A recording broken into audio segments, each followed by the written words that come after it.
After those two really good games in Oakland against the Athletics, the Blue Jays head to Houston to take on the Astros. There this evening in Game 1 of the three-game set. And George Springer's return to Houston, obviously, unfortunately for him and the fans, he was not able to play, obviously being on the IL and whatnot.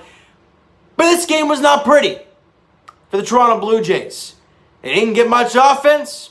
Their pitching wasn't very good as they get clobbered 10-4 in Game 1 of the three-game series.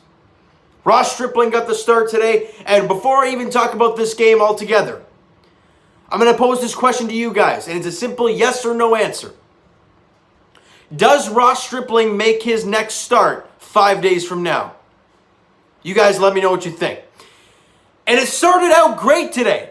The ball game started out fantastic. Top of the first inning, Bo Bichette crushes the ball to left field, giving the Jays the 1-0 lead in the solo bomb from Bo Flows.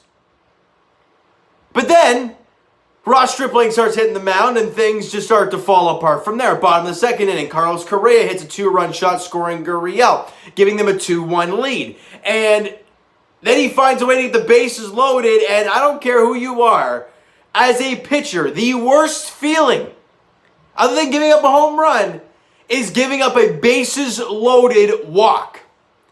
And that's what happens today is Alex Bregman walks, and in comes Maldonado, giving them a 3-1 lead. And we talked about it in yesterday's Instagram Live. I talked about it in the video yesterday, that the Blue Jays needed their offense to be great because the pitching staff probably was not going to be able to hold up against the Houston Astros today. And it showed that early on. You're down 3-1. Top half of the third inning, though, the Jays answer right back. Danny Jansen with his second home run in as many days, making it a 3-2 ball game and getting the Jays within one run. All right, you're right back into it. Problem, your bullpen, or your pitching staff still can't do anything right.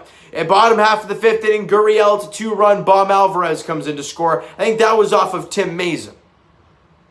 And that gave them a 5-2 lead, a 3-run lead. And it's tough because the offense early on in the game was not getting a whole lot other than the two solo home runs. Then the bottom half of the seventh inning, it's a complete disaster from there on out. Gurriel hits an RBI single. Bregman comes in to score.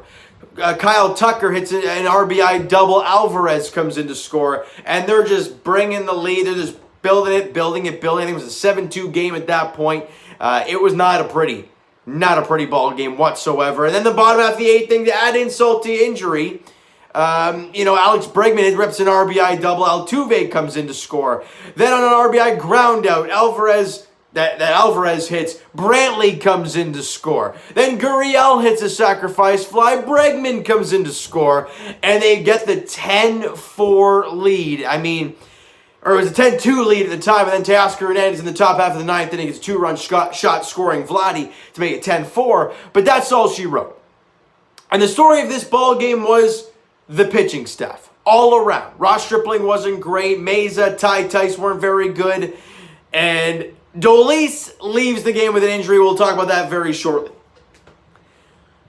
There's no real offense that I want to talk about today. 6 hits scattered. Nobody had a multi-hit game. Everybody, all 6 hits, 6 guys had 6 hits. You didn't really get anything strung together whatsoever in this ball game today. Credit the pitching staff for the Houston Astros. They did a great job against the Blue Jays, neutralizing their hitters, especially after the way they've been feeling over the last couple games. But Ross Stripling got the ball, and I've been saying this a couple times. And my answer to this is he should not get his next start. The reason being, he hasn't given us a good start this year. Well, James, his last outing wasn't bad. Well, Rob on the Blue Jay Center Instagram Live made it very clear and made a very good point, saying that if Ross Stripling against the Atlanta Braves, Ronald Acuna crushed the ball. I think it was to center field. And it was about, 5 feet away from going out?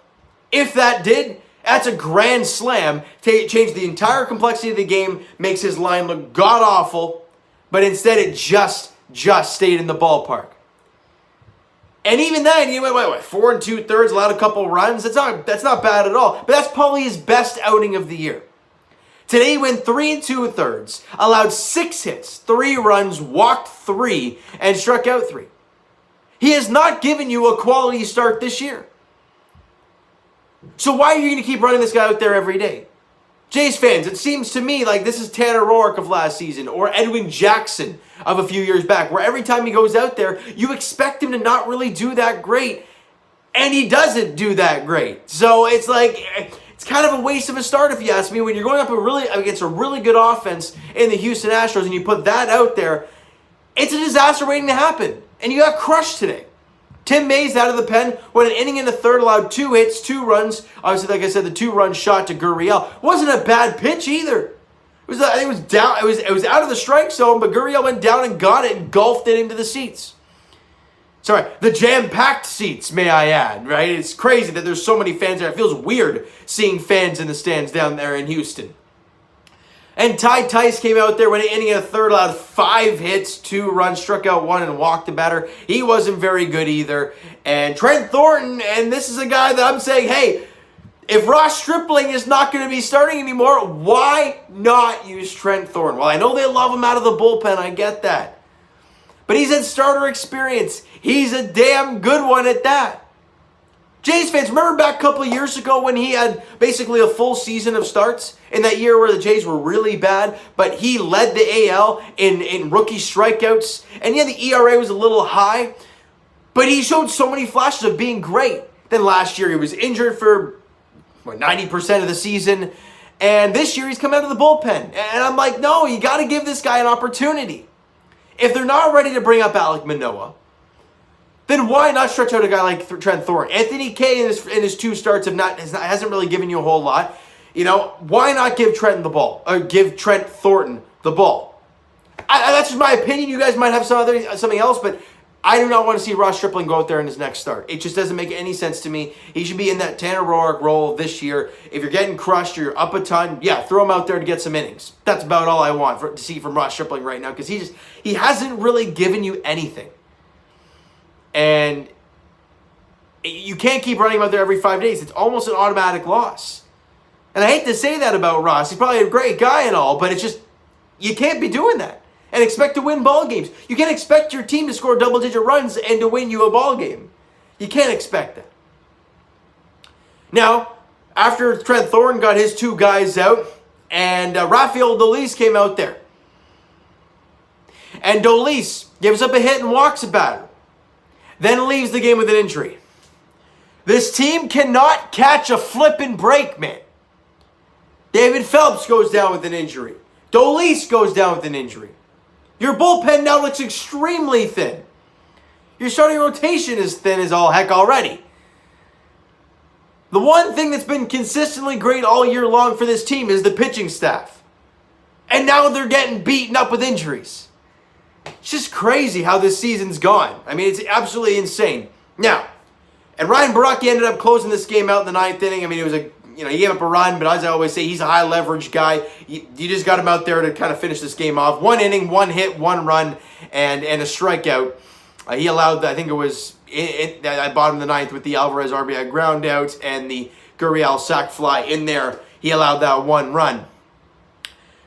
Tomorrow's game is going to be a very, very interesting one down there in Houston. Javier gets the ball for the Houston Astros. I think I pronounce it Javier. Sounds like it. Anyways, and for the Blue Jays, Steven Matz gets the ball. It's a 7-10 first pitch down there in Houston. And the reason I say it's going to be a very interesting one is because Steven Matz, in his last 2 outings, have not been very good. Especially in his last one, where he showed a ton of emotion on the bench. We were all talking about, slamming his hat in the bench. Charlie Montoya goes over there and hey, your night's done. Slams his stuff some more. So if we can get that sort of mentality out there on the mound tomorrow, and let's see how Steven Matz bounce back. Because as I've said countless times, and I said in the Instagram Live when I was on there last, it's great winning 4 in a row and looking great in those 4 games. And that's what Steven Matz did to start 4 or 5 games to start the season.